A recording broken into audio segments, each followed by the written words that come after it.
আমি finally happy যে ও আমার পাঞ্জাবি পরে ঈদ করছে। মেহজাবিন চৌধুরীর প্রাণ ভ্রমরা আদনান আল রাজীবের কতগুলো প্রাক্তন ছিল। ছোট পর্দার জনপ্রিয় অভিনেত্রী আনিকা কবির শখ কিংবা সাফা কবিরের সাথে কিভাবে প্রেমে জড়িয়েছিলেন এই পরিচালক এবং কিভাবেই বা প্রেমে বিচ্ছেদ ঘটলো তাদের। চলুন ভিউয়ার্স এই বিষয়গুলো বিস্তারিত জেনে নেওয়া যাক। ও তো ঈদ করছে এন্ড আমি ফাইনালি হ্যাপি যে ও আমার পাঞ্জাবি পরে ঈদ করছে। একসময় বাংলালিংকের অ্যাডগুলো ছিল খুবই ভাইরাল, আর এই বাংলালিংকের বেশিরভাগ ভাইরাল অ্যাডগুলোই করত ছোট পর্দার জনপ্রিয় অভিনেত্রী সারিকা এবং শখ। আর মজার বিষয় হলো এই অ্যাডগুলোর বেশিরভাগ ডিরেকশন দিত পরিচালক আদনান আল রাজীব, আর সেই সূত্র ধরেই মূলত শখ এবং আদনান আল রাজীবের প্রেম শুরু হয়।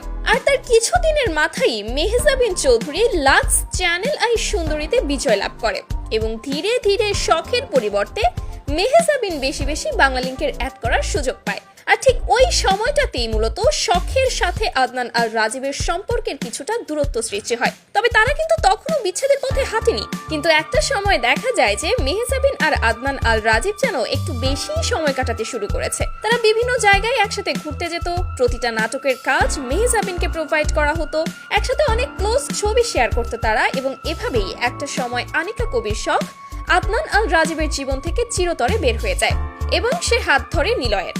এই সুযোগে উপরে উঠতে থাকে মেহজাবিনের ক্যারিয়ার, উল্টোদিকে শখের ক্যারিয়ারে নামে ধস। এমনকি পরিচালক আদনান আল রাজীব সব সময় মেহজাবিন চৌধুরীকে একটা এক্সট্রা সুযোগ সুবিধা দিত। এই অভিযোগটা কিন্তু অভিনেত্রী শবনম ফারিয়াও একটা মিডিয়ার সামনে এসে বলেছিল। তখন থেকেই দর্শক বুঝতে বাকি রাখেনি যে আদনান আল রাজীব এবং মেহজাবিনের মধ্যে কিছু একটা চলছে, এবং মেহজাবিনও সেই সময় ফাঁকা মাঠে গোল দিয়ে দেয় এবং অবশেষে আজ সে পরিচালকের ওয়াইফ। অন্যদিকে সোশ্যাল মিডিয়ার বিভিন্ন পাতায় আমরা এটাও দেখতে পাচ্ছি যে সাফা কবিরের সাথে নাকি আদনান আল রাজীবের একটা সম্পর্ক ছিল।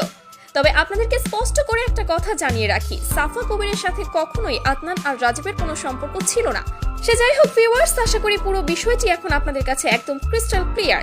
তো এই বিষয়গুলো জানতে পেরে আপনাদের কি অনুভূতি এবং আপনারা কাকে দোষী মনে করেন সেটা অবশ্যই কমেন্ট করে জানাতে ভুলবেন না কিন্তু। আল্লাহ হাফেজ।